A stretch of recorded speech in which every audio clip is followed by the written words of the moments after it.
All right, all right, all right. DreamState Livin. I got a special guest today. I'm excited for this episode. I'm with my man Clay Mulestein, a fellow space traveler, fellow Dharma seeker, fellow just a human being, and a really great friend. And I'm looking forward to get into your journey today, Clay. So if you just want to introduce yourself to the people, and we'll go from there.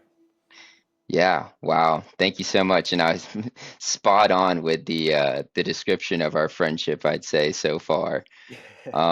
Super grateful to be a part of this and really excited. I want to just take a moment before we hop in and recognize one of just those cool moments in life where as you know we people that have a lot of big goals, sometimes we just feel like we're always chasing, but sometimes we fail to reflect and pause and be like, wow, this is one of the things that I've manifested. Mm. Um, so this is, the first podcast that I have been a part of, but there's been many times in the past 5 years, I would say, that I just had many visions of being on one of these. So still have a lot to accomplish in this short life, but I just wanted to take a moment and reflect on just being a really cool moment for myself. So thank you for Mm. having me on this. Absolutely. I think of that often so much as well. Like we are in the process of achieving our goals and our dreams, and sometimes it's like, whoa, I'm here, like let's take a minute to just recognize it because we've worked so hard to get here. And I think a lot of times it doesn't really feel how you'd expect it to feel too, when like you finally hit that target or whatever it is that you're going for when you're living it. Because now it's like 5 years ago, the Clay that was like, one day I'm going to be on a podcast. And this is, this is just the beginning, right? This is just a small one with me, Ethan. But in the future, it's going to be on a bigger stage. But 5 years ago, you're thinking at it in the point of like Clay 5 years ago. So it seems so far ahead. Like if you would put Clay 5 years ago in the same seat right now, he maybe like wouldn't know what to do. But this Clay, because like you've worked so hard to get to this stage in your life from where you are, it probably seems like normal. This is just what's next. It's spot on too because and I've thought about this often and it's like maybe I wanted it at that point in my life 5 years ago, but maybe I wasn't necessarily ready. Mm. And the 5 years that have like transpired, man, I've grown a lot since being 25 years old. I turned 30 this year, and yeah, it's like this is the perfect time right now for this first podcast, and I feel strongly about that, and it's cool to like sometimes we just get so caught up in our tasks and what we have at hand, and it's just like yeah, let's just take it in like this is the perfect moment right here, right now. Mm. I really like how you said, I've wanted it, but I wasn't ready. And I think we can correlate that to a lot of other things in our life where, hey, I want this nice house on the water. Let's just use something physical as an example. I want this nice house on the water. I want it, I want it, I want it. But there's a version of you that you need to become, right? To be Hmm. the man or the woman who has a house on the water. What's your thoughts on that? I love that, and it's actually something that I've really been focusing on a lot lately. Credit to joining the mastermind as well. So I feel like that's Oh, just shout been out DreamState really Mastermind. shout out Dream State. Um, yeah, I've really been focusing heavily on starting to embody the person that I want to be in the future in this present moment. I may not have the car that I want, but how would I act if as the guy who has the Escalade or the G-Wagon? How would I carry myself? Or even like let's step away from the material things and like a family, Mm. right? I'm recently engaged to the love of my life. Beautiful Sam. Can't wait for you to meet her one day. Likewise. And it was a massive step in my life. And when you get engaged, then you start planning weddings, and then you start thinking, hey, we're both 29, we both turned 30 this year. Like we're, family's right around the corner. And it's very important to, even though I don't have kids yet, it's like, how am I going to be as a father? And Mm. start to really get in that mindset of like, I need that the things that I'm doing today are going to make a massive difference 2 to 3 years, 4 years, 5 years down the line when I have kids. And that's really what I'm like trying to step into and what I'm working on right now. Wow. Um, I want to focus on that for a sec. So, there's a version of people that are in a very similar situation, but they think about it in a different way. So let's use this example of someone who is also 29. They're with the love of their life, but instead they're like, we have to completely do all these things that we can do without kids, like continue to go out and party and live like we're still 29. To your point, why do you think that is dangerous for those type of people? Because time's going to slip away quick. And then you're going to be 34 and you're going to be like, whoa, that happened fast. And I'll backtrack on that. And because it kind of happened to me. I met Sam, we met each other when we were 25, and we had those early on conversations of like, oh, we're going to have a family one day, we're going to have kids, we're going to get married and all this stuff. And then boom, you turn 28, 29, you're like, oh man, I need to buy this ring. And then so it's like that almost helped me realize and like help me maybe avoid going another 5 years with putting stuff kind of maybe to the side. And it's actually it's funny that you bring that up, because I feel like we're both going through a big transition, and it's a positive, healthy transition right now. And kind of realizing that like, hey, we have a really, really tight, awesome friend group that we love so much. But like we have to make certain changes because at the end of the day, like sometimes you can get caught up a little bit too much in the crowd of what everybody's kind of doing on a weekend basis, but realize that like, hey, we're the only ones that are engaged.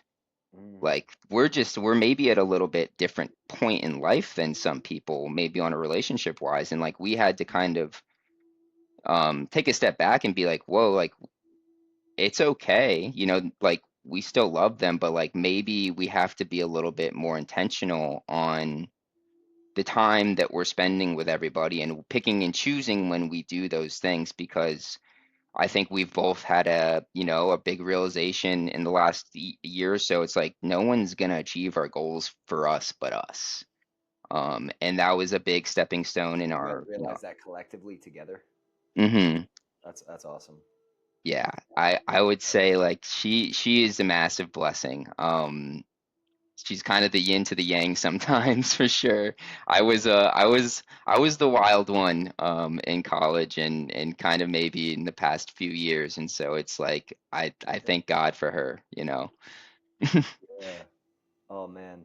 Um, I wanted to ask you, kind of pivot here a little bit, and I'm sure we'll Yeah. touch back on a lot of things we started with, but I wanted to ask about your bike across America. To me, I mean, this type of stuff fires me up. I love stuff like this, so I kind of wanted to start here just because I've actually been super curious, and I've been saving it for a time like this that we can actually go into it. So I guess A, why the fuck did you bike across America? Um, and then B, what happened during the journey? Because I remember speaking with a close friend of ours, Zach, and he Hmm. told me a little bit of the turmoil that went down. If you could just like walk us through that, I would love that. Yeah, so I love this. I say to this date it's the coolest thing I've ever done. I don't want to cut myself short and limit myself and say it's the coolest thing I'll ever do, because I think, we still have a lot of life to live. But to this date, it's by far the coolest thing I've ever done. I'm so happy that I kind of went into the unknown on this. Leading into it, I had no cycling experience whatsoever, other than, learning how to ride a bike at 6 years old.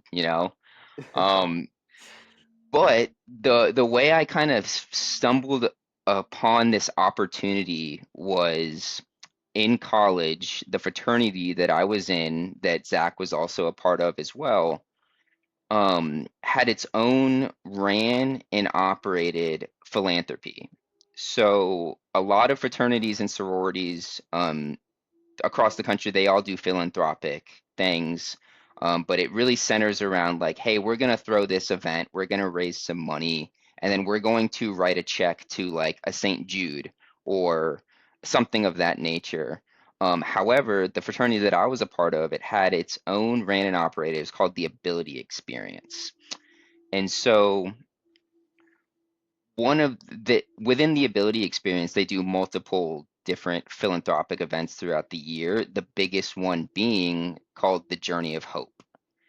And it is a nationwide bike trek, if you will. It's very, very organized, which is super cool, and I can get into a little bit of the details later. But the whole idea is we were raising money and awareness for people with disabilities. And so that's what the whole ability experience embodies, was kind of raising money and awareness for people with disabilities, whether it be mental, physical, any type of disability. Mm. And I was close with some brothers in the fraternity that had already done it. And kind of like when I was going through my pledge process and getting into the fraternity, I just like would hear stories about it, and I'm just like, dude, that is so cool. Like, just to be able to see the country through a bike. Yeah. I mean, let alone like, road tripping is very cool, but man, there's one thing about like actually feeling that pavement and like going at it at a slower pace than like 70 miles an hour, Yeah. you know? Um, and How so long does it there's, usually take? yeah, yeah. So the average bike ride, was 75 miles a day. There was, yeah, pretty So, pretty nuts. It's I forget sometimes because like when you're kind of going through something like that, like mentally you have to like downplay it to get through it. yeah. But then I tell this and people are like, dude, what are you talking about, man? 75 miles a day. We used to get so sore that like stretching didn't even help. Yeah. And that's like a month, right? Like, It was actually the span of 2 months. So there's three different routes that you can apply for. There's the Trans-America route, there's the North route, and there is the South route. All of them start on the West Coast. So the Trans-America is the longest. It starts in Seattle. The North route starts at the Golden Gate Bridge in San Francisco, which is the route that I chose and got picked for, which was really cool. oh, And then the Southern one starts in LA. And I think the cool thing is like each route has its different challenges. mm, Like the South route starts in LA and it goes, we all finish in Washington, D.C. mm. And like the South route was the shortest, but they had to go through a bunch of deserts in the middle of summer. So like it would get so hot that like they would have to make sure that they rode on the white lines of the roads so the rubber wouldn't melt. Dude, that's like some Goggins bad water shit that he talks about. They'd have to run Yeah. on the white lines. Yeah, it's crazy because that stuff gets so hot during the summer. And then Transamerica, they had the most century rides. So most rides Wait, over a wait. hundred. Okay, sorry, you're gonna Yeah, explain no, that. no, no, you're good. So most rides over 100 miles. They had the most on that trek, but they also had the most days off.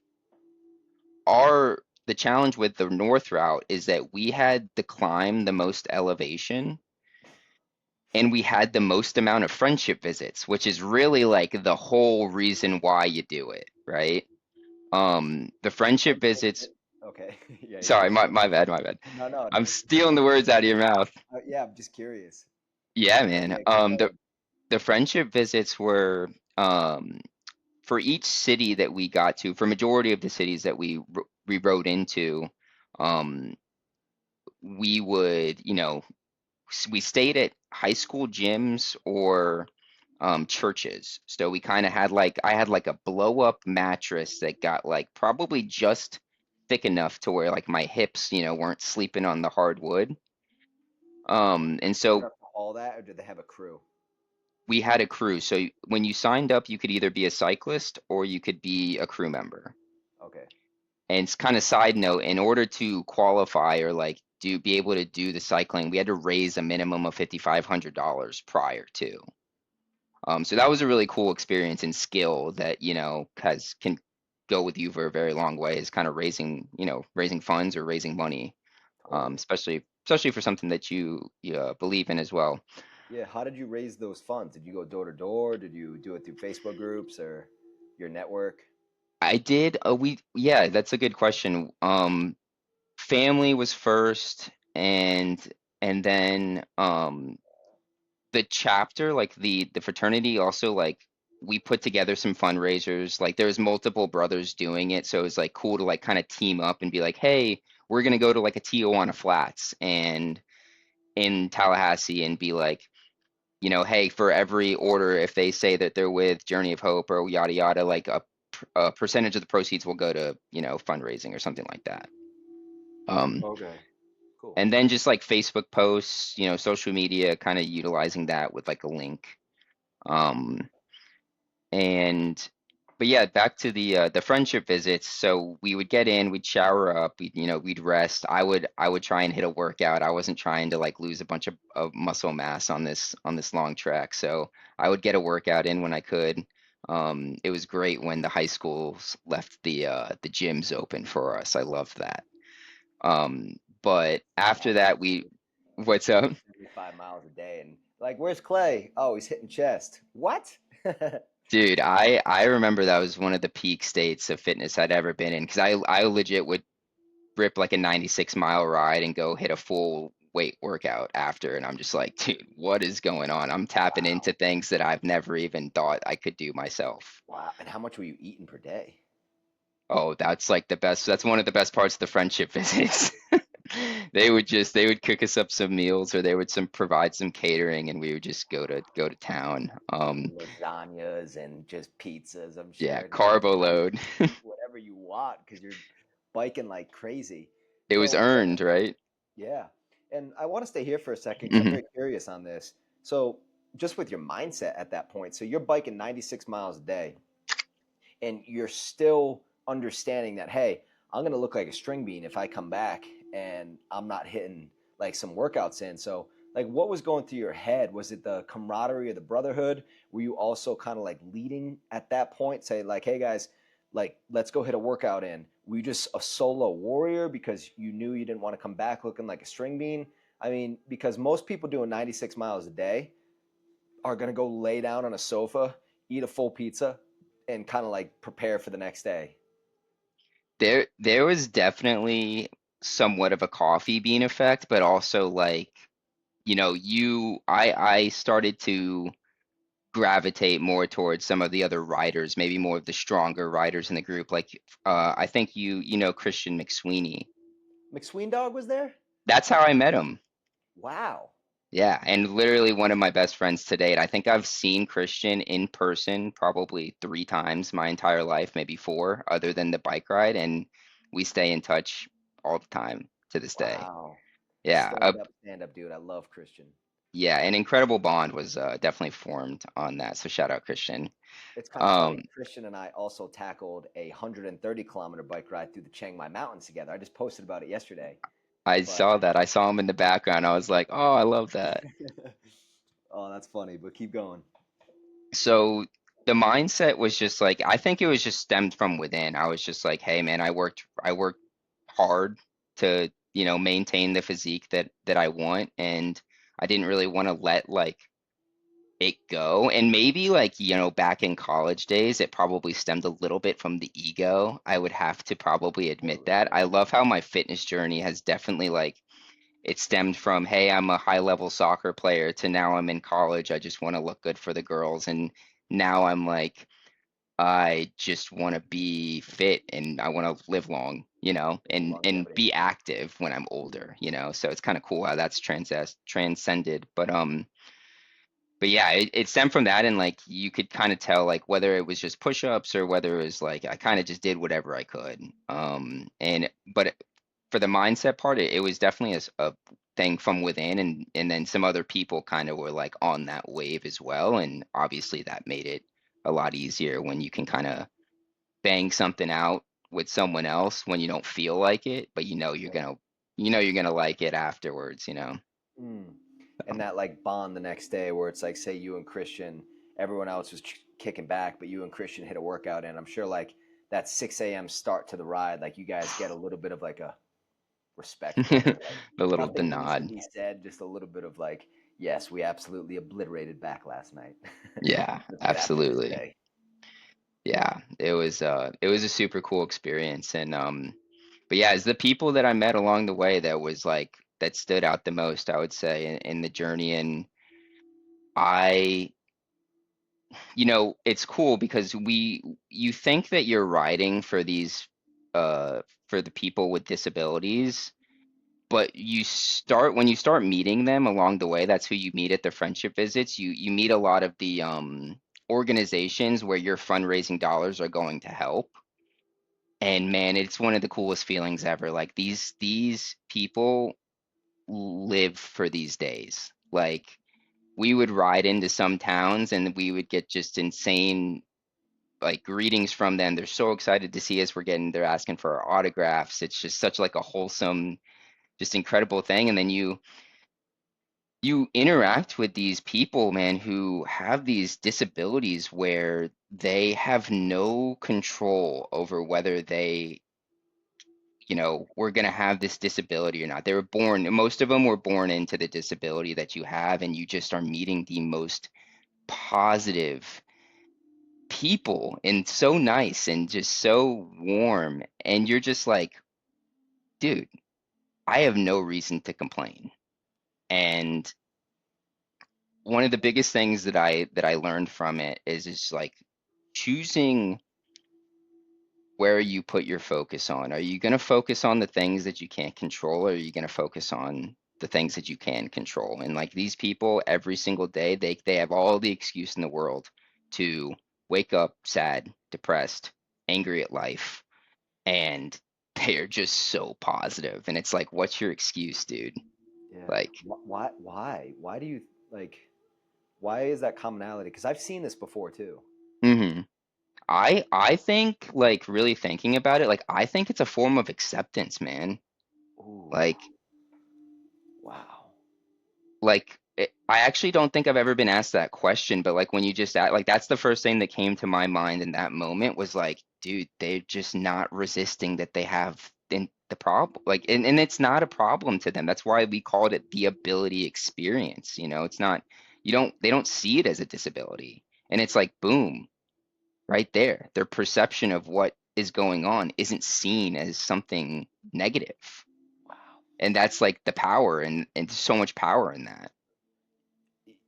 You nailed it on the head too, and you responded so quickly to that. But I just wanted to acceptance, because I'm thinking right now as you're saying that, I'm like, these kids have these disabilities, but they're so excited to see Clay and Christian, all these people show up, and they're living their day. They're just lit up. They're happy, and they've just accepted that this is my life, and I'm gonna make the best out of it. And I started to think about like, why do I have anxiety sometimes? Why do I um, have like fear or whatever? And it can really just come down to where it's resistance. You're trying to resist the current reality, and you're not just accepting that, like, okay, maybe like today is just a little bit harder of a day. Like maybe something didn't go right here.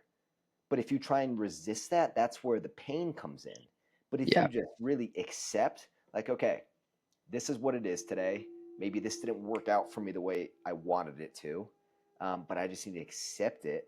And then from there, what can I do? Yep. How can I proceed forward now? That and I think that's what acceptance allows is the space to be able to move forward, right? Like if we're in a state of resistance, all we're thinking about is what we're resisting. And it just Yeah, causes inaction. We're just stuck. But if we just accept it and be like, okay, it is what it is. I have no control over the situation. So I'm going to accept it. Now I have the bandwidth. I have like the room within me to be like, start problem solving. And if there's nothing to solve, just let it go. yeah, Just wow. let it go.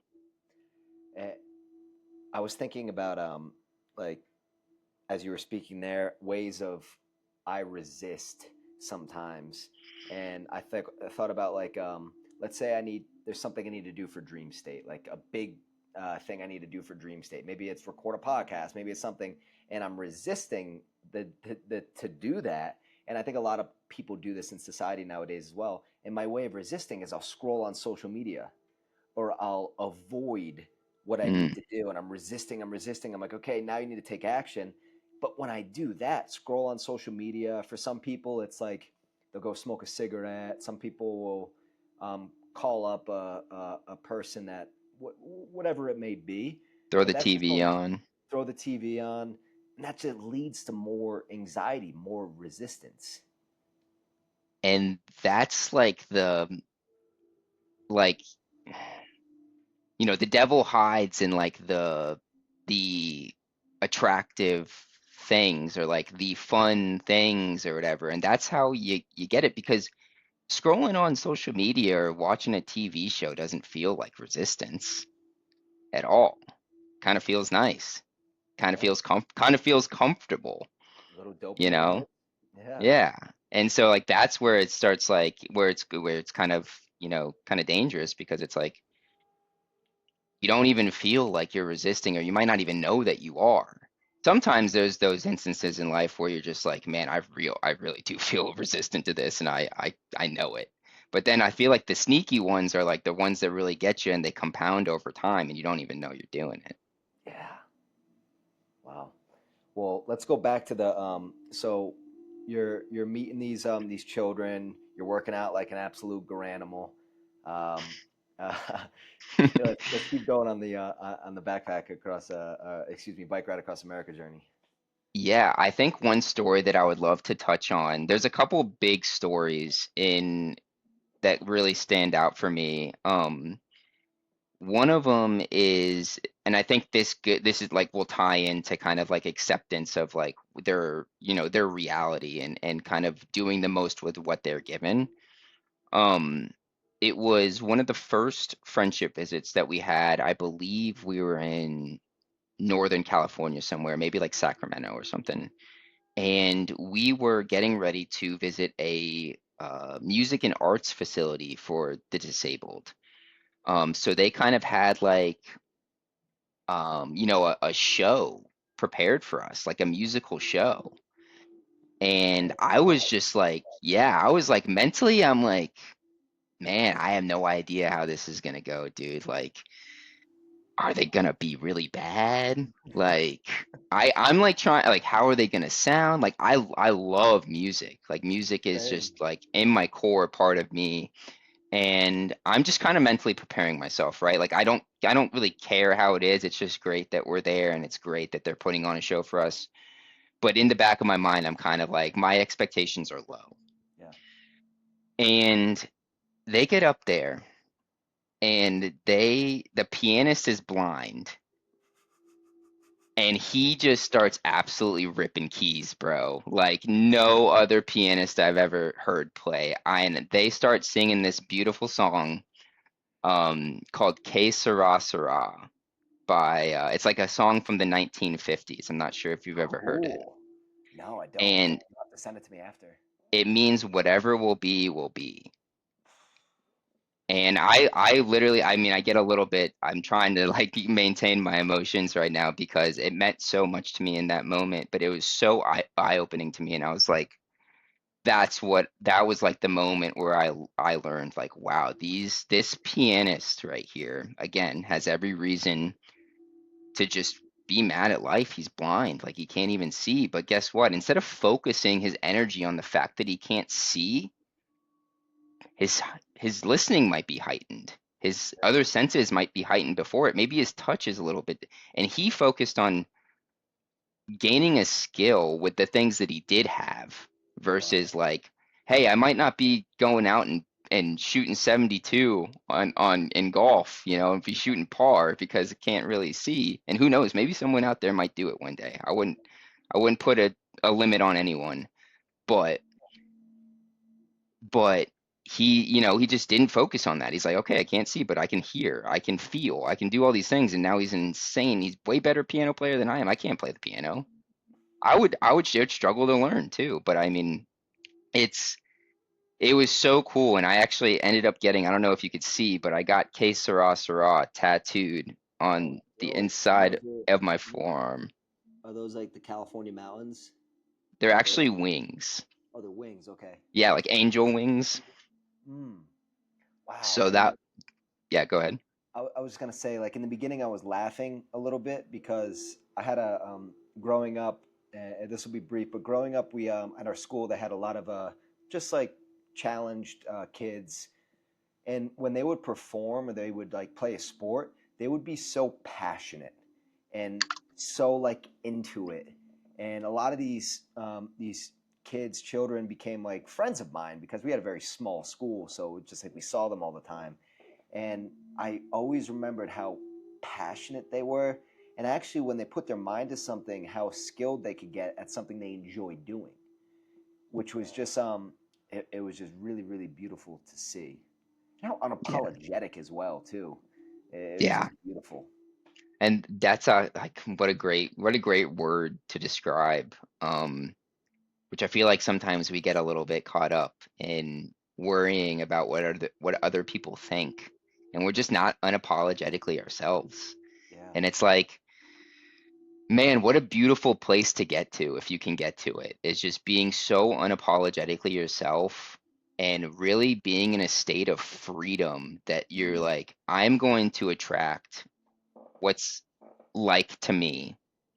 And if other people don't like who I am in my unique self, then maybe those people aren't the ones for my friends. Those people aren't the ones for me. And I think like, man, relationships would be really cool and it just like really strengthened if like everybody kind of showed up and just was so okay with. And I mean, I'm not perfect. That's something I still need to work on for sure. It's definitely something I'm working Yeah. towards.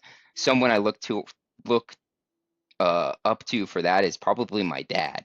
That dude will never change who he is no matter who he's around, and that's something that I can definitely look up to him for and Mm. admire and work towards.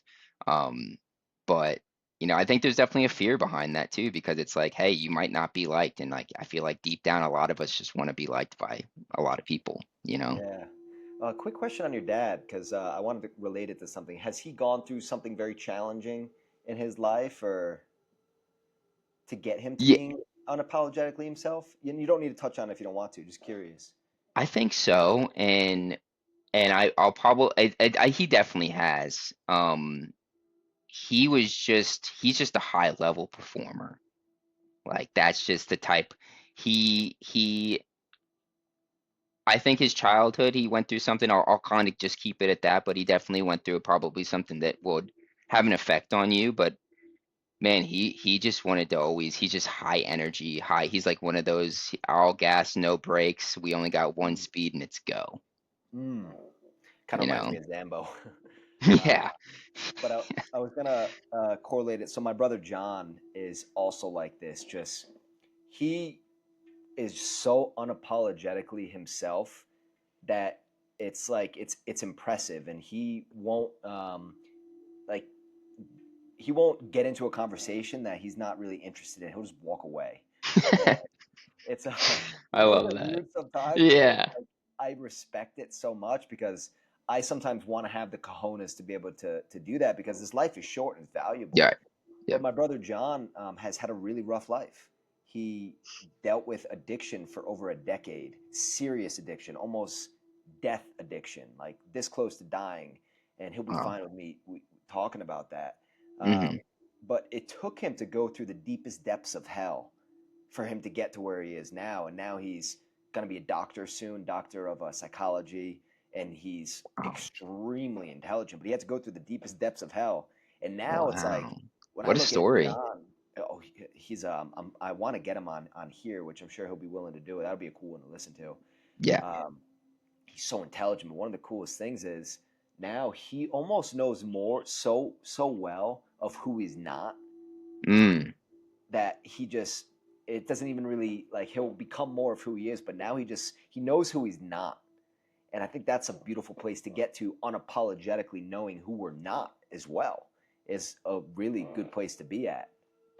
Yeah, and I think like it definitely is, and I think too on that, it's like sometimes you go through a certain level of pain and suffering, and you get out on the other side, and your whole perspective changes on what is actually bad and what is actually tough, what is actually challenging. And like that always in my opinion, it's almost like, man, when you're going through it, it's definitely not seen as an advantage, that's for sure. But when you get on when you get on the other side, you're almost just like, hey, I'm actually really happy that I went through this experience that very few people have ever even been like through, because I am so well equipped and so well armored and so well like ready to take on any other challenge. It's like, come on, what's next, dude? Like that was horrible. Like how could it get worse? How could it get worse? Yeah. Wow. Um, and I think back to like even my brother going through all these challenging things with his addiction with alcohol, X, Y, and Z. And when I had some trouble in my life with alcohol, and it never got to a point where it was as bad as his, or I thought I needed to do something about it, but I was able to run things by him that he was like, yes, it's only going to get worse from here.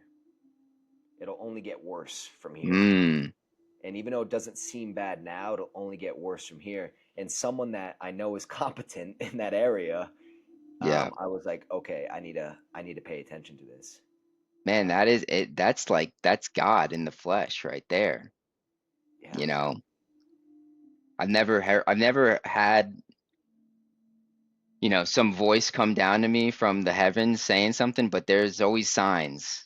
And sometimes, and that to me, that's like that's a version of God right there. that's divinity for sure. Yeah, 100%. It's like, and there's one thing that Ed Milet says that I absolutely love. I feel like it hit home so much to me when I first heard it. And he's like, you are most qualified to help the person that you used to be. Wow. And yeah, so I'll say it again. You are the most qualified to help the person that you used to be. And it's like that's what came to me when you're talking to me about your brother, because it's like, man, this horrible thing that, I mean, this is like alchemy at its finest too, is like this horrible thing that he was battling with that caused him probably a lot of pain and a lot of suffering for a long Not time. just for him, for everyone around For, him too. for yeah, 100% is now a beautiful thing that he could actually use to help other people going through it, because he's been through it, Wow. you know.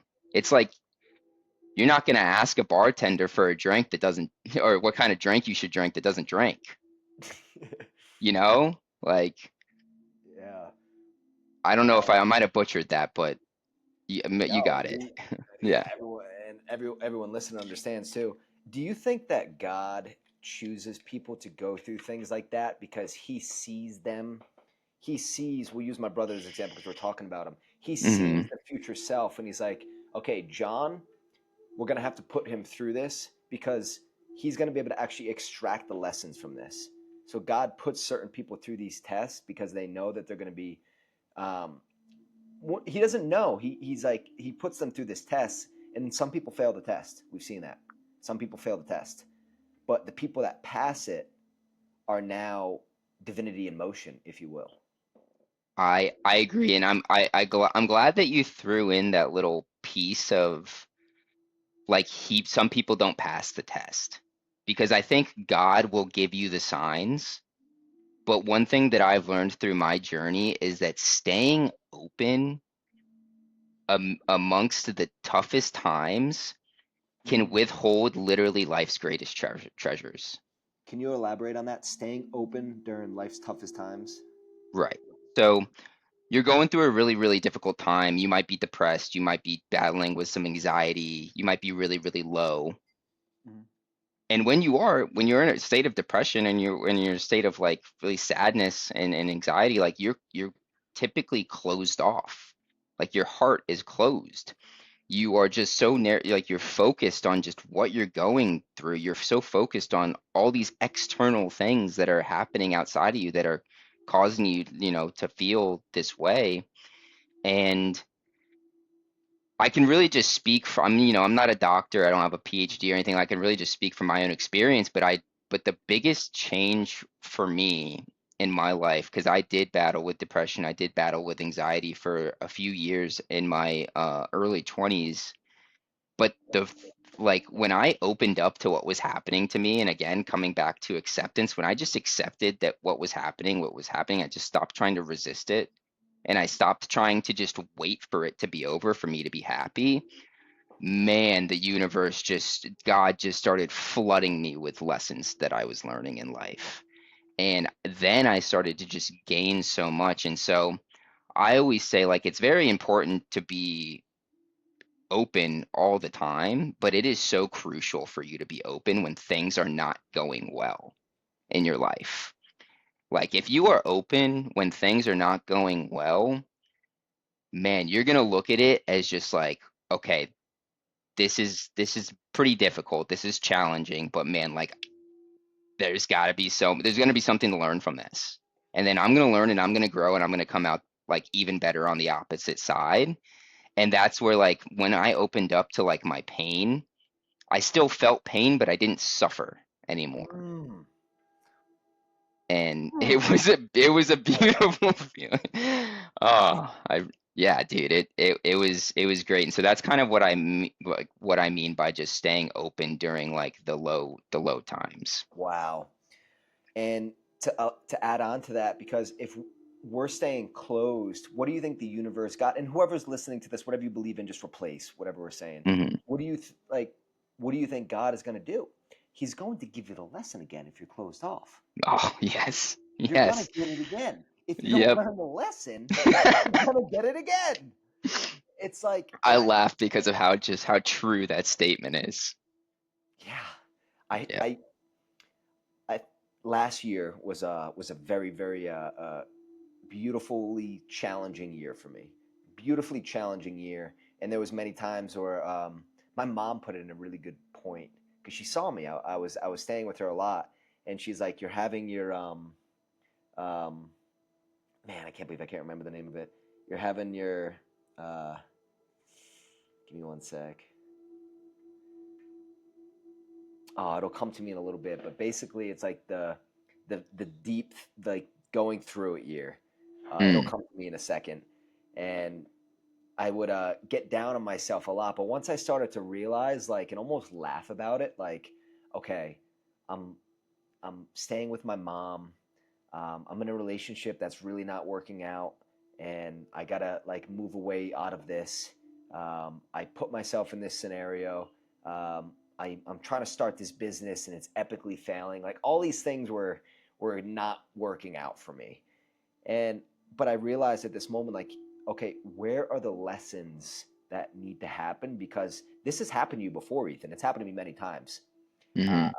And I've learned lessons and I haven't lessons. What lessons am I being shown right now for a reason? Because I know that after this year, a rocket ship is waiting for me. And it's happening right now in the flesh. The rocket ship Yeah. is here. And Let's so go, in those baby. moments, yeah, let's fucking go. And in those moments, I'm like, okay, where are the lessons and why am I avoiding them? That led to me going sober. It led to so many beautiful things that were Wow. uncomfortable for me to take action on. They were uncomfortable for me to open up to the lessons from God because God spoke to me in a very, very direct way about my sobriety. Um, Mm, Basically, the voice was, if you want to be who you're meant to be, you need to take a break. Simple yeah. as that. If you want to be who you're meant to be, you need to take a break. And it came from a few different angles. And I know that I'm here for a reason, and I had to listen to that voice, to that calling, to that thing. And here we are, and it's it's it's beautiful. So yeah, just kind That's of wrapping it awesome. all together. No, Yeah. I love, yeah, I love that so much. And one thing you hit home on that like really relates to me and kind of is just like the discomfort factor of sometimes going through that. Like it's really uncomfortable. And there was a period, I mean, similar to you, like, you know, towards the end of last year, or maybe it was the beginning of last year, or just maybe last year, just in general, maybe. Gosh, it was just like I just felt so uncomfortable Mm. in so many ways, and it kind of was getting at me a little bit to where I was like, man, I don't feel that strong right now. Like it's kind of beating down on me, you know? And one thing that I told myself though, and I wanted to like mention this because I feel like this could help other people that are like going through a difficult time in their life is, man, if you just kind of become aware that you just are like in a steady state of discomfort, get fired up, like get excited and like remind yourself like, oh, discomfort equals growth. Okay, I'm in a growing phase right now. That's all Mhm. this is. I'm in a growing phase. Let's open up to this growing phase and kind of try to find what the lesson is that is like trying to be told to me right now. Because the the reason why I'm still continuing down this discomfort for so long is because I have been neglecting the signs. I haven't opened up to it.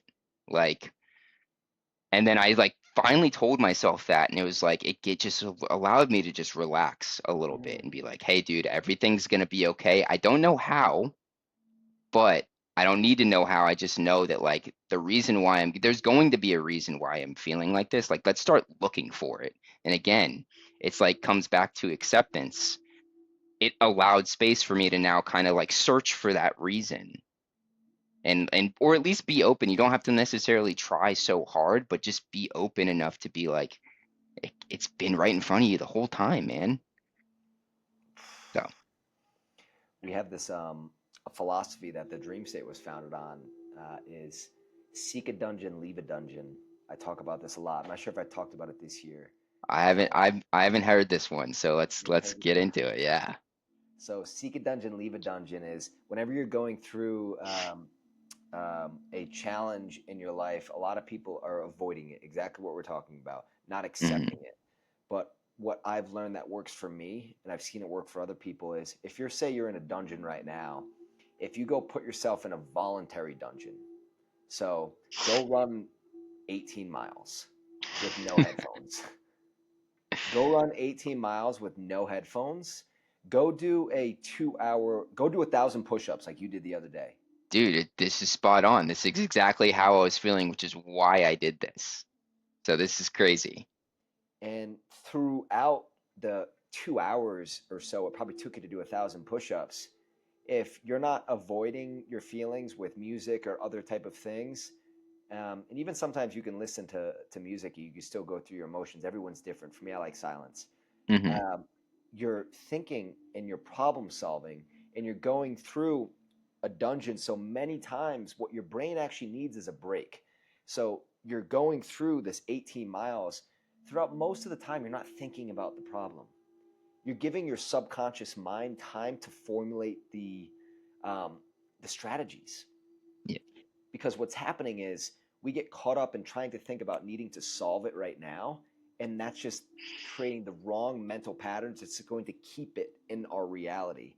But when you just put yourself in a voluntary dungeon, you don't even think about it. It's like a complete meditation, and you might think of some solutions as you go through it, which usually happens for me. I usually get some solution drops.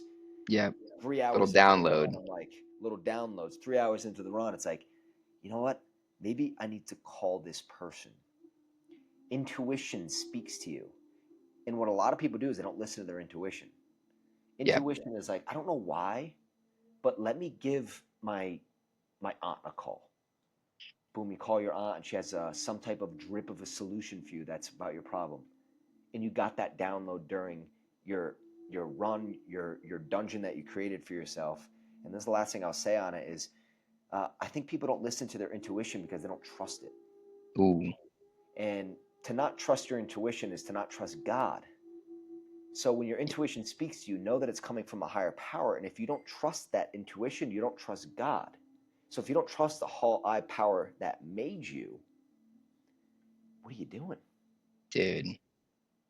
Mic drop on that one, my man. That was beautiful. It's so true too. Like Bro, we're having Oh, a good convo. I love you, man. This is good. There's yeah. been many times where I've been like mic drop. It's been hard not to like, when you get excited, you want to like add in something. Yeah, I had to I do want to I do want to touch on that a little bit because I can relate to that, but I wanted to give it the space that it needed because that was beautiful. Thank you, sir. Um, dude, intuition and giving yourself space. Man, if there was one of the I would place high importance, especially in the world that we live in now, to freaking give yourself 10 minutes a day, at least, to just disconnect, to really reconnect in a sense. And just like, I don't know, man, there's been times in my life, in my journey, where I was almost forced to into this solitude with no distractions, and when I kind of just sat in it and just like, hey man, I'm in this situation, I am completely disconnected from the world, and I just like, I received, it was the divine, it was intuition. I received, so I started just receiving. And what I learned from the experience was like, man, how many of us just don't slow down ever? And man, it's like slow down in order to go fast. But people don't understand that. And like that's one thing that if I could share with anyone, man, it's just like give yourself the grace to just like take 10 minutes a day Yeah. and like admire the trees, how beautiful they are, the sun. Like I was driving the other day, and I was just like, man, I love the sun so much. If we didn't have the sun, we literally wouldn't have life on Earth. Like that thing right there, it's just keeping this whole thing together. Like the sun's awesome. Sounds fantastic. But it's just like, but then you have, Well, and yeah. then you have a thought like that because you kind of just slowed down and you were like present, you were where you are, and you have a thought like that, and it's like, oh wait, I don't even know what I was upset about 10 minutes ago. I Dude, forgot. that's that's the first law, if you will. So that's the first law. The to enter the field of pure potentiality Mm, is one of the keys is to spend time in silence and so meditation, spend hmm time in silence, but also getting out into nature. Which, just to add one thing to that beautiful statement that you just said, is not enough people are also adapting to the pace of nature. As what Ralph Waldo Emerson says, if you want to understand, maybe he doesn't say this, but I'll just say this anyway, and maybe you can fact check me. I believe the quote goes, if you want to understand the secrets of nature, or secrets of the universe, um, get out into nature. It's along those lines. I'm hmm combining the Nikola Tesla quote with also the Ralph Waldo Emerson quote in my A head. little freestyle.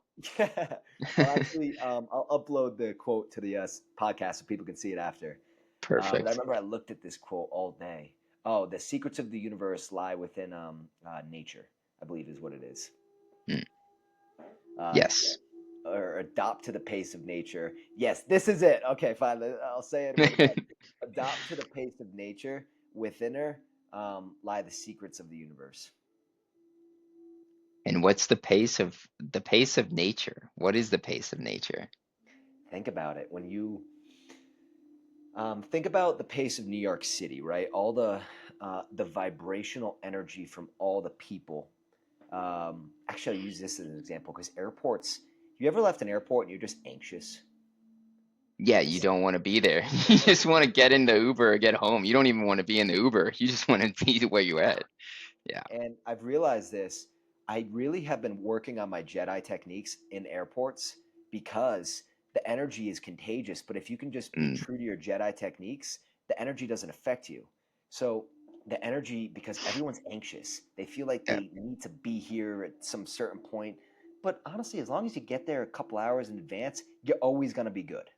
You're Yeah. always going to be good. There's no reason to rush. But some people just So that energy is crazy, but when you get out into nature, in the stillness of nature, and it just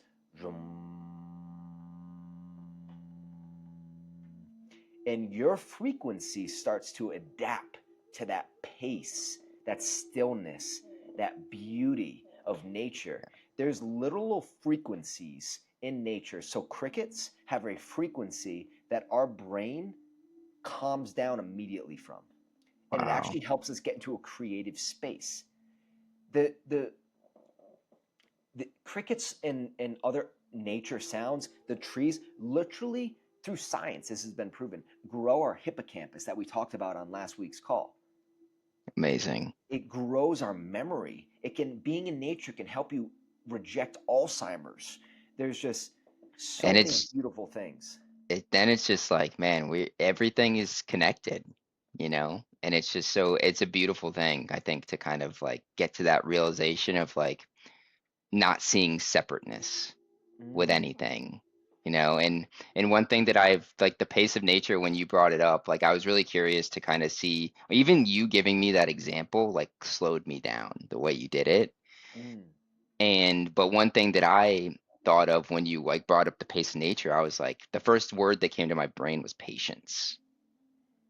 And I was like, because I was thinking about a tree. I have a massive tree in my backyard. It is absolutely beautiful. Like I just am so happy every time I look at this tree. I can't believe it's in my backyard. I I'll love it. send you a picture after this. But Please do. I'm like, man, that thing took forever to get to how beautiful it is right now. But it was patient and it kind of just flowed with whatever. Hey, I got sun today, so I'm going to get some energy in that way. And I got rain the other day, and I'm going to take that and I'm just going to flow. And I just know that a little bit of the combination of the sun and the rain over time is going to produce this beautiful thing. Also, a storm, too. Because you think about a Mm, storm hitting that tree, it's strengthening the roots. yes, Wow. absolutely.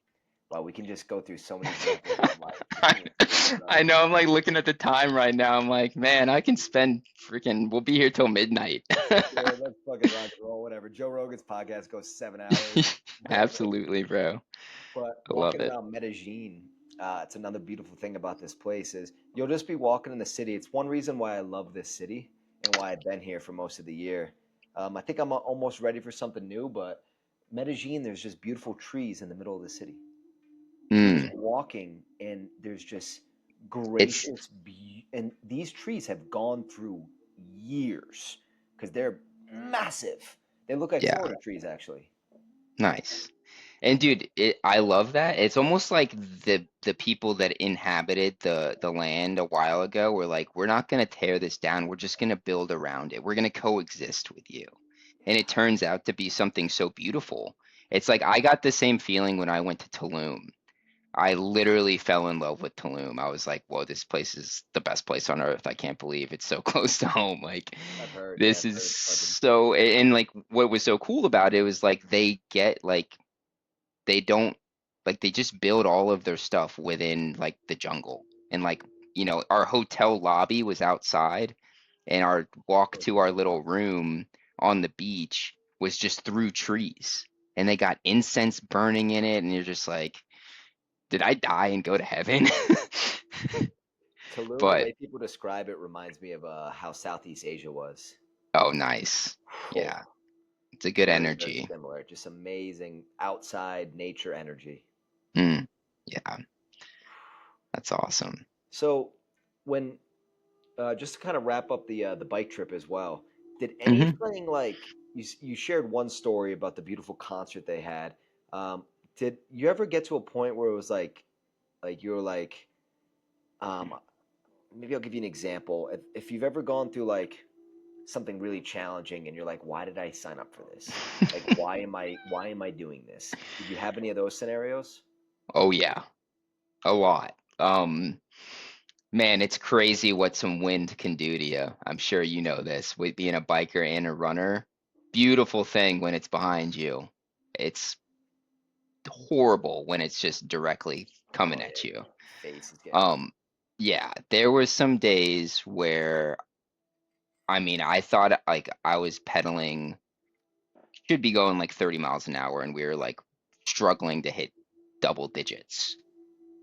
And Yeah. I'm like, and those are some long rides too that we're on, and like I'm just, there's some, the way it was set up pretty cool. So the crew people, we had about like 6 vans, I believe, in our group, and the crew, they would go out first because typically we'd have to like get off of the highways and kind of navigate through cities, and you kind of need like direction, right? Because you can't be on your phone road biking. It's extremely dangerous.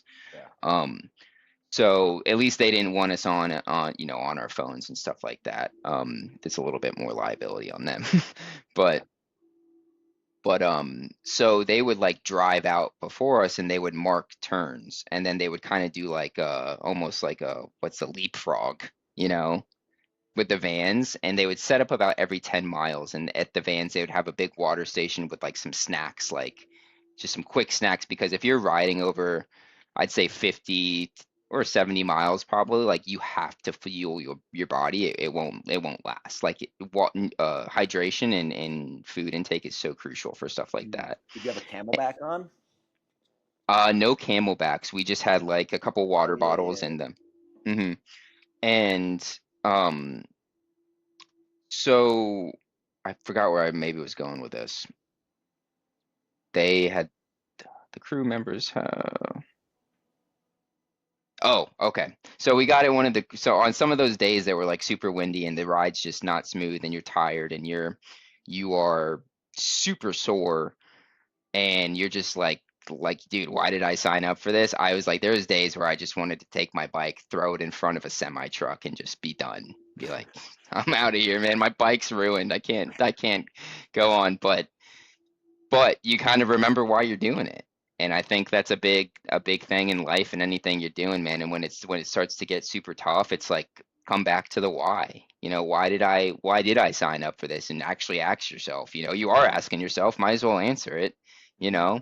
And the whole reason that we put ourselves through such strain on the bikes is because a lot of these bike rides, man, were like 7, 8, 9 hour rides, and like probably the hardest ride that I had was up Kirkwood in Lake Tahoe. That was a 96-mile ride, and I climbed over 10,000 feet of elevation. Br Insane. And How but long the did that reason why take? that one took like 9 hours. I How do I you? cried. I cried on that descent. Oh yeah. How were your Um, like your arms? Would they get locked out? Because after I did this one day, the one like the 80 something miles, my arms were like this stuck for a couple days. Maybe it was the type of, like, I had the ones that kind of looped underneath, so they were kind Oh, of okay. kind of tight, kind of close, so I was kind of bent. But the whole reason that they do it through bike riding, and they make the bike ride so difficult, because not everyone finished every ride. That's for sure. Some people had to kind of rack their bikes on the vans, and they called it. They couldn't finish. Um, but it's because w- to put ourselves in a state of discomfort for a long period of time, just like some of these people's disabilities, man, they're not only like hindering, but they're really uncomfortable. Like they cause pain on a day-to-day basis. Like just getting up and tying your shoes, man, like it's painful for some of these people. And so that's kind of like to put it just get as close as we can to like sustained like challenge or struggle. And that was like kind of the reasoning behind the long bike rides. But it's actually pretty cool. Bruce Rogers was the guy who started this. He's a owns a venture capitalist company now. But he started this back in the day, and he did it himself. Just I think he did it himself, or he either did it with one other person. And they were the crew. They had like kind of the sacks on the bikes kind of thing with the pockets and stuff to put in, and I think they'd set up like tents and stuff. I'm not sure where they, but like the first bike ride was pretty crazy. But they actually have a Bruce Rogers Award at the end when you go to Washington D.C., which I actually ended up winning that year, which is pretty cool. Let's go. Yeah. Why'd you win it? I don't know. I got, but it was a vote. It's a team vote. So every team, like every route votes one. So there's three Bruce Rogers winners, and I won for the North route, which was pretty cool. It was it was unexpected. Mm. Um, I think you alluded to it earlier. I had to fly up to DC. I made so I made it all the way to Iowa, about 30 days, and then I re-tore my meniscus at night for the what was this one? I think the fourth time. So my fourth time tearing my meniscus. And so yeah, it was a nasty bucket tear. Were yours ACLs? I tore my ACL, PCL, and MCL. Did your when you tore it, did your knee lock up? Um, I don't remember because so I hit a snowboard jump, came down, and I was nervous because other people were hitting the jump. So I got up. Right when I got up, I heard and it popped Okay. out. So Mm, one of the ligaments probably tore, and yeah. while I got up, and then my knee was dangling like this. Oh, yeah. Because ACL is all stability. Yeah. That's gnarly. So the reason why I ask is because I had a bucket tear, and so your meniscus kind of like it doesn't go vertically, it goes horizontally, and it's kind of like the padding in between your like kneecap and your shin, and it kind of sits like kind of round like that.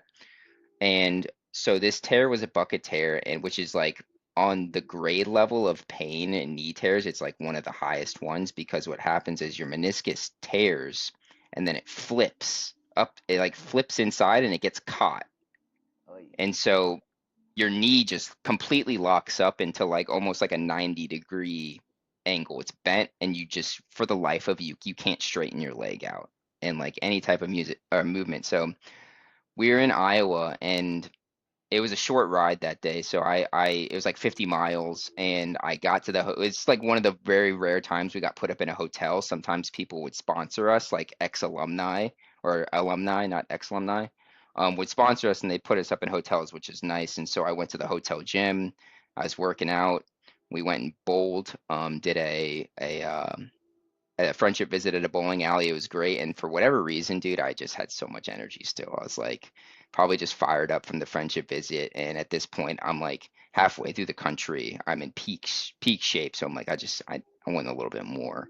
So I'm doing some sit-ups, and I went to like get up and my leg got like caught underneath me as I'm like turning to like go to the door and it just Oh. tore and it was so painful. And if I've had torn meniscuses before where it didn't bucket tear and like it's like you said, it just a little, it's just you don't just have a lot of confidence in it. Like any you could like kind of hyperextend it or like it can kind of give out on you at like any moment, but you can kind of play through those. And I have in the past, but this one was just like there's no way I can continue this bike ride. Like it's bad. It was a bad tear. So that was super tough for me because like you set out to do this thing and you give your all in it and you literally pour like blood, sweat, and tears into this thing and all you want to do at the end is say I rode my bike across America. Like that's one of the cooler things you could say. And it bothered me for a little bit that I couldn't. But I flew home and I ended up flying back up into Washington D.C. I got my surgery. I was like 3 weeks post surgery and something pretty cool that they did for me. Christian was behind this idea. They surprised me with an adaptive bike that I got to lead the entire team into the Capitol with an adaptive bike that I could ride with my arms. We got like a police escort and everything into the Capitol, and that was pretty cool. That's freaking rocket. I got the chills when he said that. Yeah, Wow. thank you, bro. Wow. So, kind of wrapping up that experience. I mean, that's just crazy. And a the knee surgery. I know you've had a ton of them. How many knee surgeries have you had? I am at 6 right now. 6. So you're basically a pro now at the recovery process. For me, it was one of the most challenging things, definitely the challenging thing physically I've ever gone through. So Hmm. I wanted to ask you what your recovery process is now that you're so familiar. Maybe someone that's listening has gone through this, or maybe they will go through something in their life. Um, like, do you read books or like, because it's a long time. It's a long Yeah, time that you can't do shit. So, like, what is your recovery process? Probably changed over. yeah. I mean, I've had two types of surgeries. I've had a total repair, and I've had kind of just a cleanup.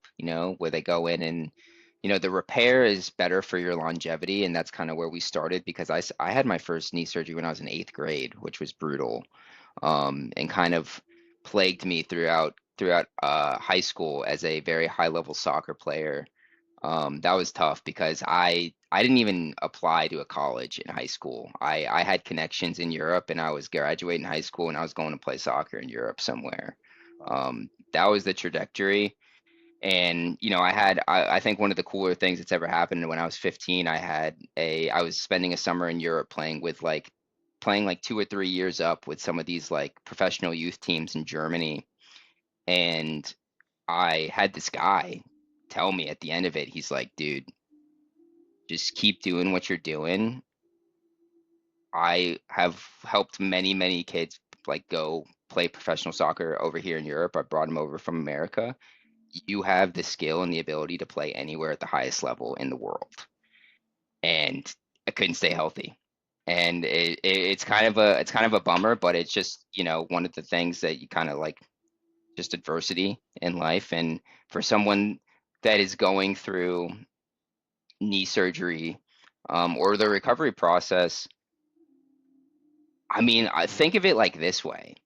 Think of it as about you have time on your hand, and you may not be able to be physical, like do anything physically, like because there were certain times where like I had 6 weeks of crutches post surgery, and then I had to relearn how to walk, and it was kind of like a 6 to 8 month recovery time span. And I've had times where I was walking in 7 to 10 days after surgery, but I would just say like kind of like utilize your time. Like take advantage of it. Like, hey man, if you can't be physical, like study. If you're still in that age, maybe you're younger, maybe you're in high school and you're like, you're a basketball player, or whatever it is, like man, put on some freaking Tiger Woods videos or some Kobe Bryant videos that just talk about mindset or talk about training schedules, or learn like, hey, when I do get healthy, like start to like use that time to maybe plan, like, Mm. hey, I can't do it right now, but when I come back I'm gonna have the most badass freaking workout regimen out of everybody. And we have this freaking beautiful thing called the internet and AI, man. You can type in, like, you can get some sick workouts in 2 seconds, Yeah. you know and that's kind of how I would take it. And I like to read, so I always read a lot when I Mm. had time down. Do you think that the universe like got you away from professional soccer for a reason?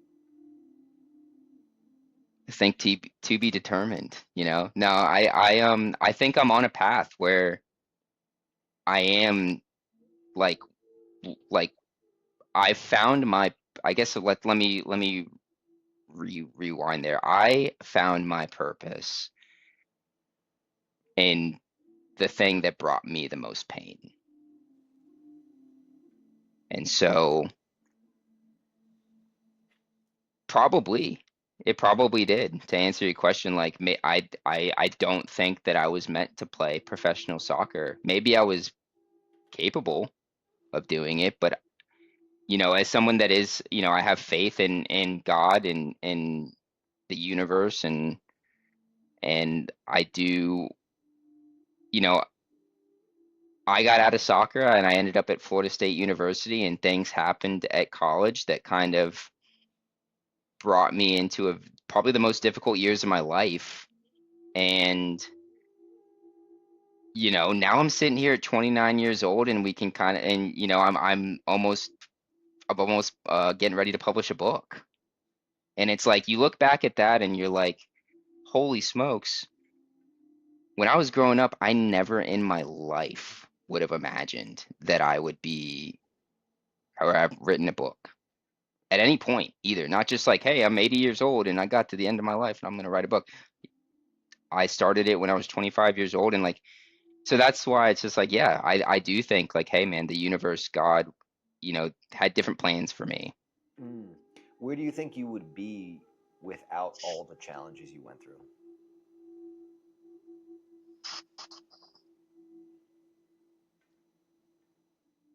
Definitely not in the mind state that I'm in. I have no idea where I would be. And who knows, man? I had some pretty aggressive habits in college if we're just being vulnerable. I went to Florida State and at the time that I went there, we were the number one party school in the nation.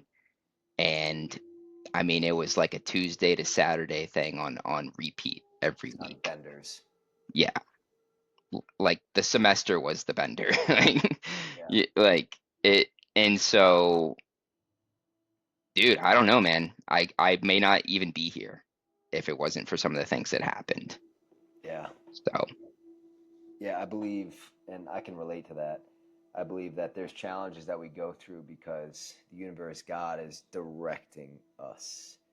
And, mm, you know, my dad, I'll never forget this. When we were younger, my dad told me that some poor woman was on her way to work today and a tree fell on her car and killed her. And my dad had said if she would have just spent 2 more minutes on the shitter that morning, and it's kind of a comical way to put it, but for yeah, some reason that always stuck with me when my dad said that.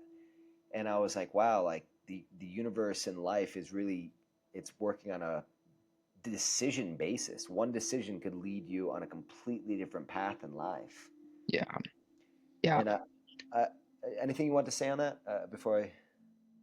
There's this one thing where I was actually out in California, and this is when I was kind of doing solar, and I was with a kid, and I just met him, but somehow we like just connected like really, really well. We got into this deep conversation, probably because at that point in my life I was actually in my lowest point, so I was just very vulnerable Yeah. and wanted to talk to people. And he gave it, or I think I was actually making that transition out of it. And so this was like a really good like time to have this Transition conversation out of what? Out of out of just like my lowest point. Okay, okay, okay. Sorry. And he said this thing that was so profound for me because like what had this one instance in my life that was just uh probably the most difficult thing that's ever happened to me just came out of nowhere and it was so unexpected. And but was I living like the most like the best life? Was it fun? It was the most fun life, like one of the most fun lives at the time, I guess. And fun changes over time. I think the definition of fun definitely changes. But at that time, it was very fun, and but it wasn't the best like moral life, I guess you could say. And and this thing happened to me, and it totally flipped my life like upside down, like complete 180. And he told me, he's like, dude, sometimes you're going so far off the path that was destined for you that original thing that needs to get you back on track has to be severe. It has to be super severe because you were you were going really far, man, and like you needed a big push the other way.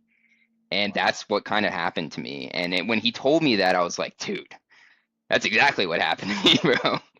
And Wow. it helped me. It helped me in that time because it actually like I was in such a like a just a what like how is this happening to me kind of state. Like probably very victimized at the time too. Mm. And it was like, okay, that gives me a little bit clarity because like I have no idea why this stuff's happening right now to me, you know? That's I mean, once again, mic drop there. I would, if you're listening, I would rewind and listen to that again, and it reminds me of back to my knee surgery. So I was in a relationship that I was a bad partner in. I wasn't fully in it, and I was treating this person completely wrong. And that started to come back to me because that's how things work. And it was just a very toxic relationship, but we loved each other. And I I was just about to take her back for like the fifth time, or I got her back. So I break up with her, and I thought I was hot shit. I was like making all this money in solar. People were telling me I'm great, and I'm treating my body terribly. I was getting fat. Actually, at this point, I was getting back into marathon training, but still, just mentally, I wasn't there. And that's that weekend. I remember I had a half marathon on Friday. I broke up with her maybe 2 weeks before. The Thursday before the half marathon, she came and visited me, and we got back together. We had sex, whatever. And then the next day, like I ran my half marathon. I felt like I'm on top of the world because I run my first half marathon. Then I fly to Jackson, Wyoming, meet my buddy Steve. 2 days later, I tear my ACL. And the next year was very, very challenging. Just flipped on a dime. Flipped on a dime. Everything that I thought I was going to do flipped on a dime. And throughout that, I realized, throughout that journey is when I was finally able to like let go of her. And I was able to be in solace with it, that we both need this. Mm, I need to let go of you for the both of us. And it was very challenging. And I remember sometimes like I didn't understand it, why I was so heartbroken over her. I really didn't understand it. And there was a lot of, throughout that, there was a lot of healing I needed to do on my own. It wasn't just about her. It was a lot of healing that I needed to do for Ethan, mm, for me, not for us, not for me and her. It was a lot of healing I needed to do for me. And that's what got us to where we are today. And wow. that, without that journey, not sure where I would be.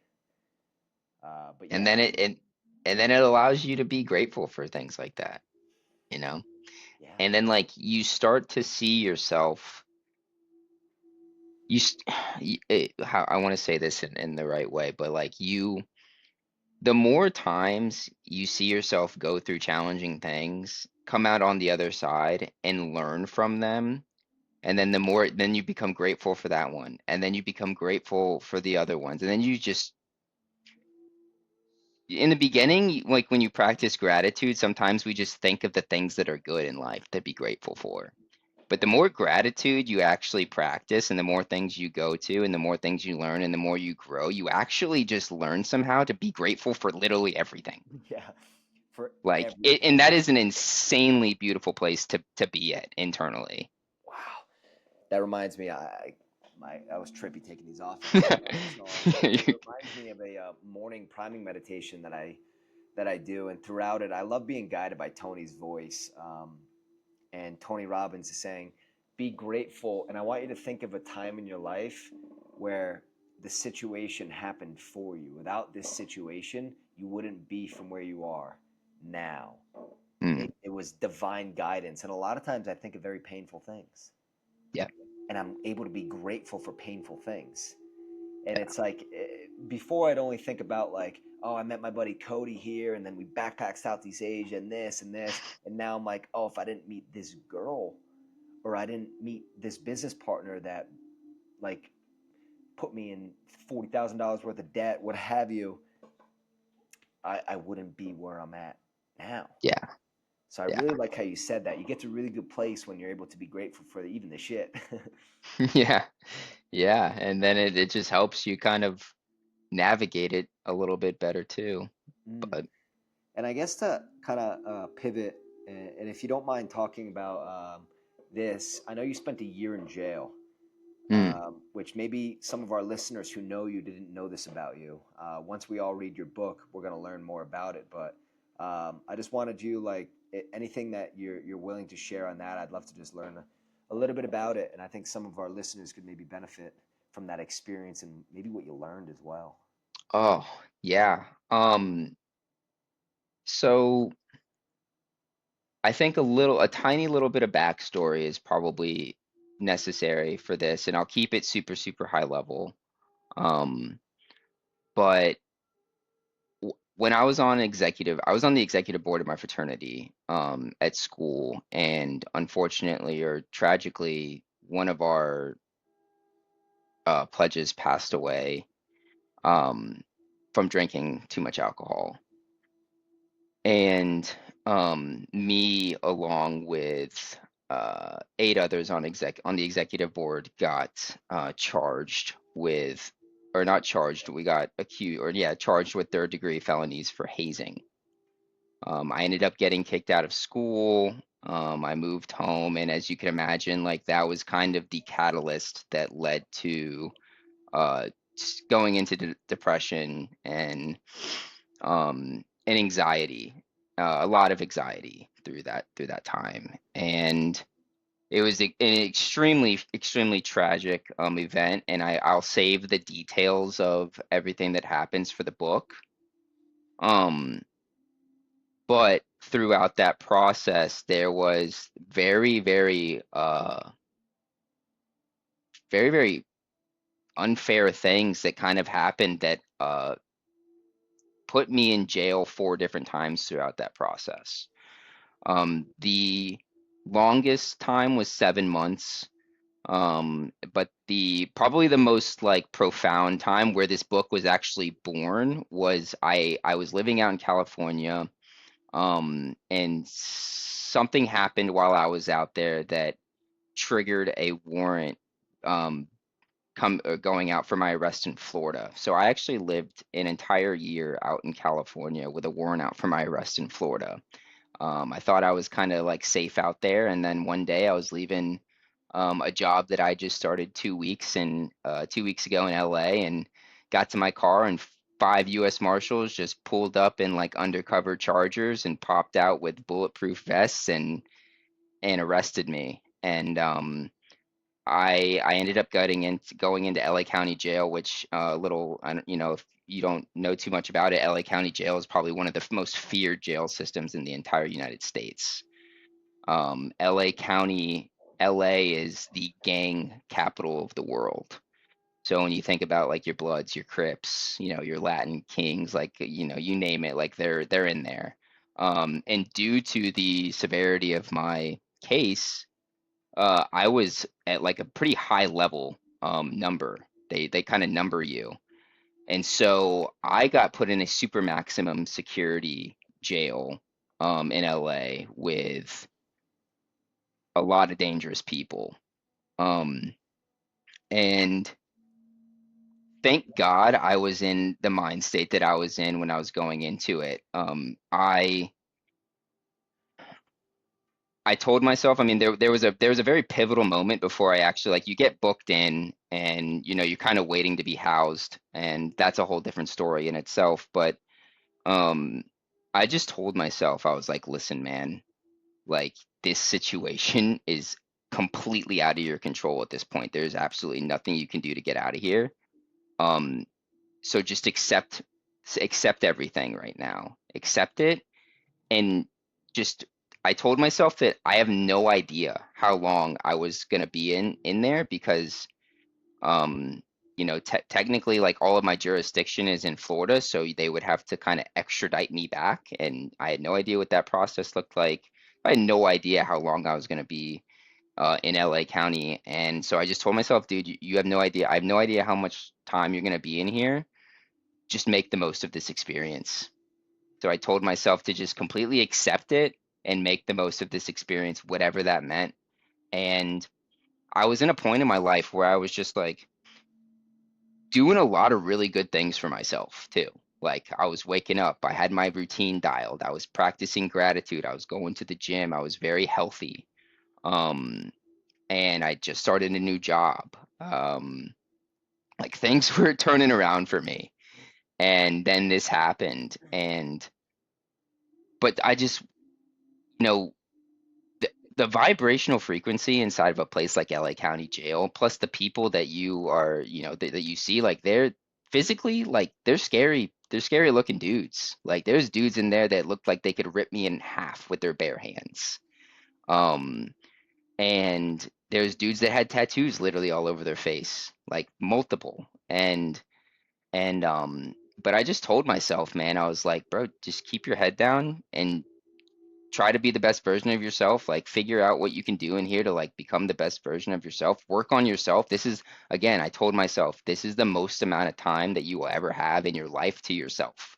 Let's utilize it. So I like, and I told myself too that I was going to remain open in this. And that was another massive thing. I told myself I'm going to remain open to this. And some beautiful things happened, man. What and I just learned so much from the experience. I had people approach me. I had and instead of being scared or like kind of just shooing them away, I just stopped whatever I was doing and I talked to them. Just like, and another thing too that like is important to bring up is like try to look through everything into someone else's heart when you're looking at another person. Just know that the other person, if they have a heart, that's the commonality between you two. It doesn't matter what's on the outside or the external. Like I don't see colors, I just see energy. And that's what I try to focus on. And so it's like they haven't done anything wrong. They just came up, they're asking me questions. I'm going to talk to them and like out of it I developed relationships when I was in there just from being open. And it's crazy too. I want to note that like I attracted so many people to me in there by focusing on myself. Insane the way that it works out. Like the energy, then the vibrations that I was emitting because I was just solely focused on trying to be the best version of myself in a very, very challenging place attracted so many people. Everybody wanted to like know about me. And so I welcomed conversations. I talked to people. I saw them for who like I just saw them for what they were giving me, like not the fact that they're in LA County or what they did outside of here to get here. I just didn't focus on that at all. And man, I heard some of the most insane it just opened up a whole new world to me that I would never have seen growing up or the life that I was living in. And it really made me realize that the one thing that I learned is that there is such a lack of love in this world. It is insane. And throughout my entire journey, I would say like the one thing that I found like the greatest lesson of them all was to learn how to love myself.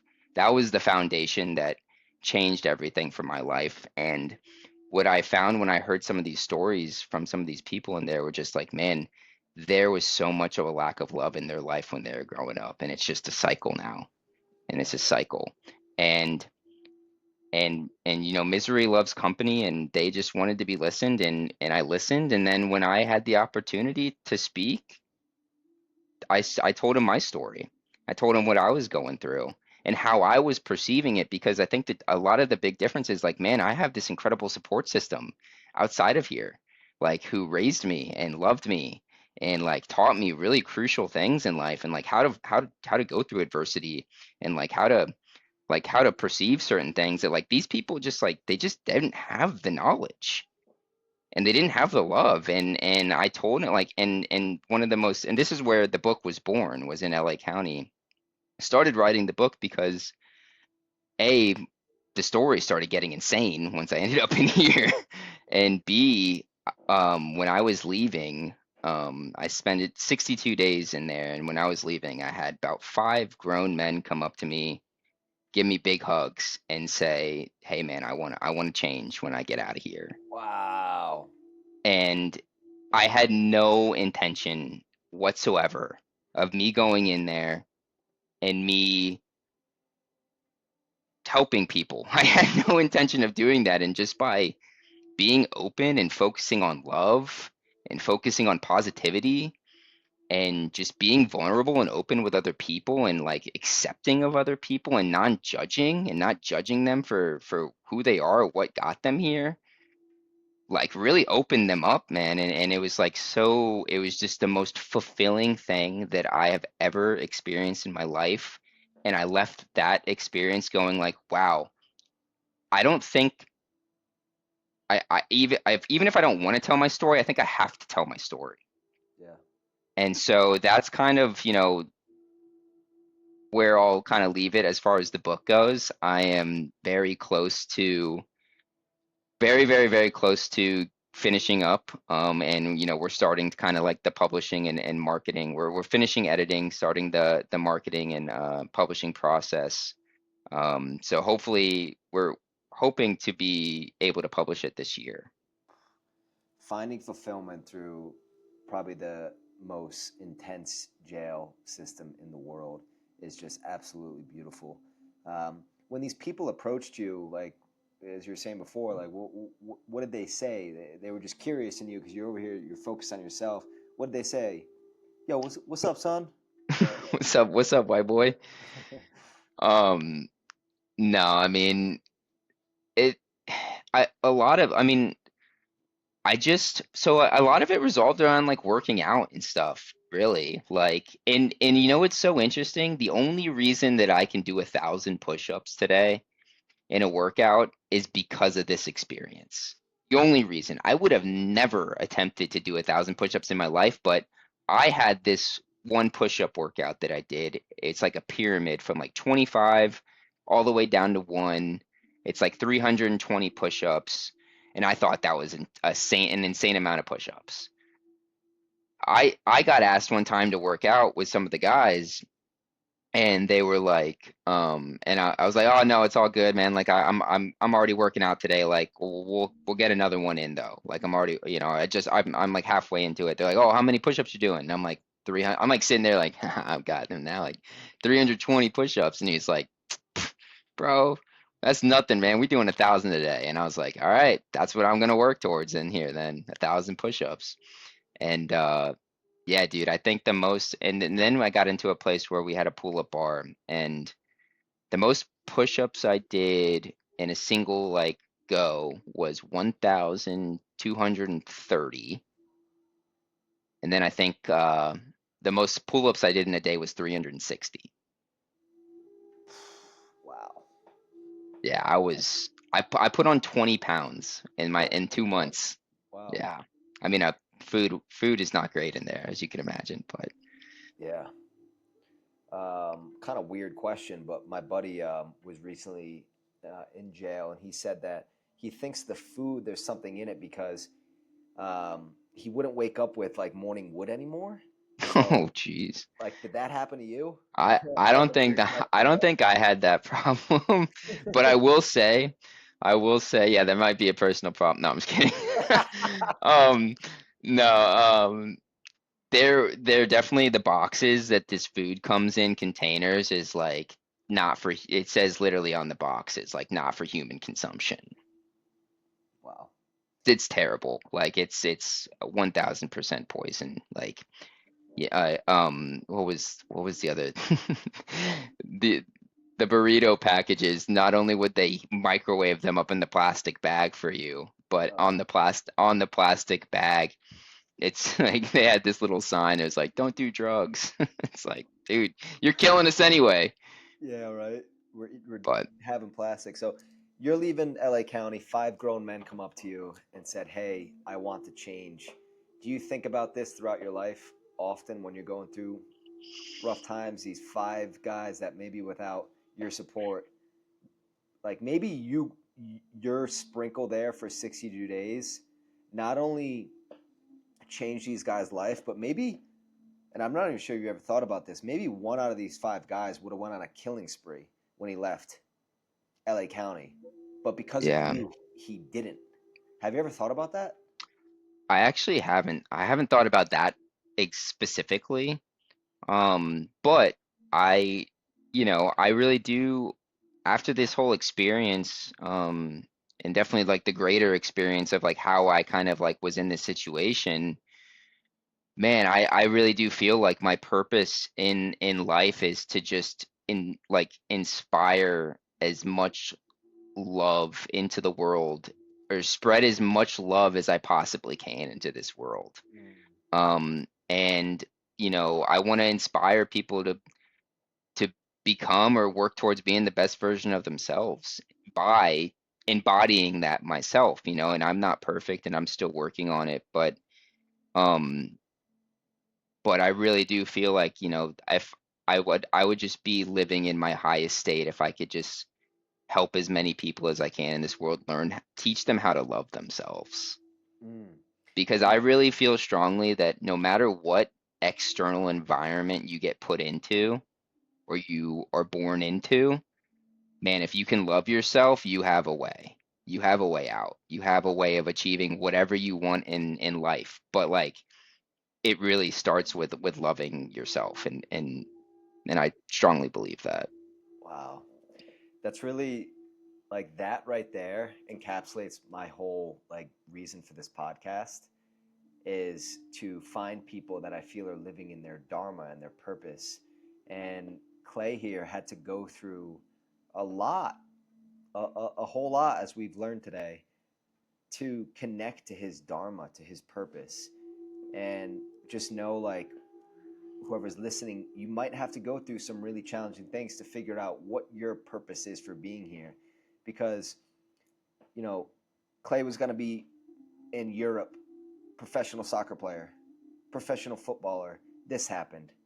He was going to do this. This happened. These circumstances out of his control to get him to a point where his purpose is to inspire and spread as much love into the world now, which he's doing and he's going to continue to doing. So I just really wanted to touch on that because it gave me the chills because it's part of my purpose to bring people together to help them unlock and understand their purpose. And we just like oftentimes it's not going to be easy.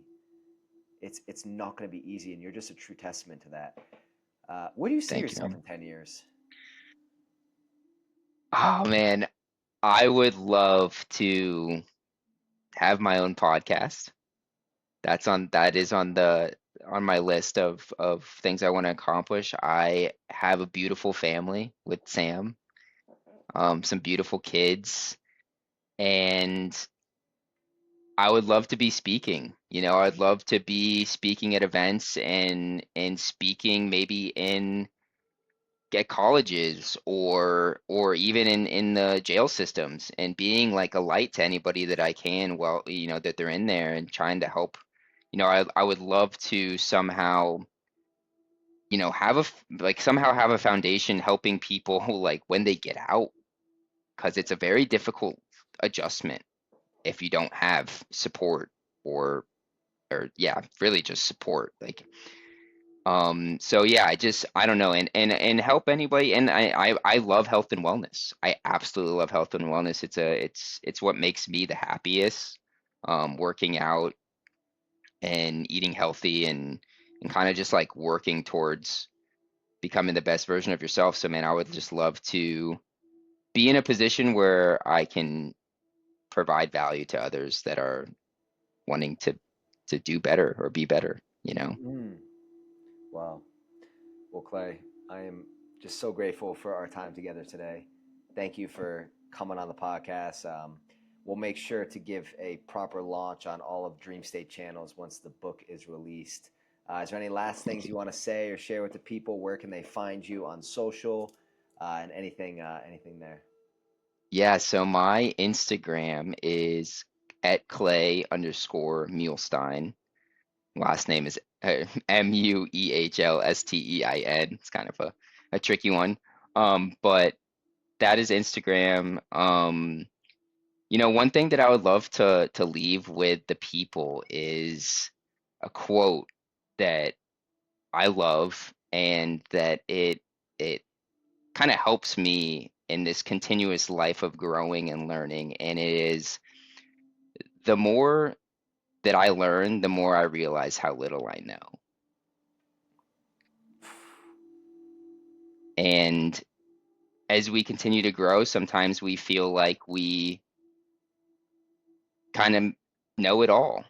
But and I've known this quote to be very true to myself because it just keeps me open. It humbles me, and every time I feel like I'm like getting to a certain point, I remind myself of this quote, and it's like, man, I'm learning so much, but I really don't know anything at all. Like, let's keep learning, let's keep growing.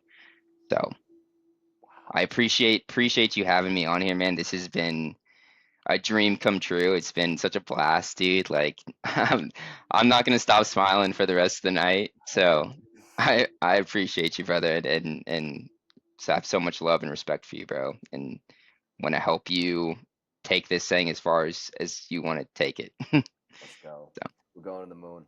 Guys, thank you for listening to today's episode. Make sure to like, subscribe, and comment on the podcast. It's going to help us in our beginning stages here. And if you're listening to this, we've had about an average of 80 to 100 people listen, but not are subscribing. So make sure you hit that subscribe button because it is going to help the Dream State channel continue to put out great episodes and get amazing guests like our man Clay today. You guys have a wonderful night. Peace. thank you.